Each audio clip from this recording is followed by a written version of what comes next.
Когато костите започнат да пукат като стара врата, а коленете ти напомнят за всяка зима, спомни си какво правеше баба. Тя вареше пача, часове наред.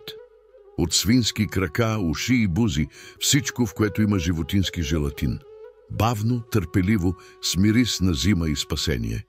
Къщата миришеше на чесън и оцет, а тавата трепереше от златистото желе.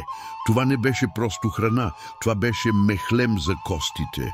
Желатинът подхранва ставите, колагенът връща гъвкавостта, а топлината – спомените. Днес докторите го казват с други думи, но пак стигат до същото, че в пачата има всичко, което помага на хрущяла да заживее наново.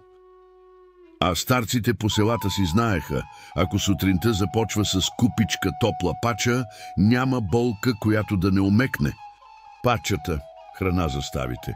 И за спомена, че тялото може пак да не боли. Внимание! Това са народни съвети. Винаги се консултирайте с лекар, преди да прилагате каквото и да е лечение. А ти какво използваш за здрави стави? Сподели в коментарите.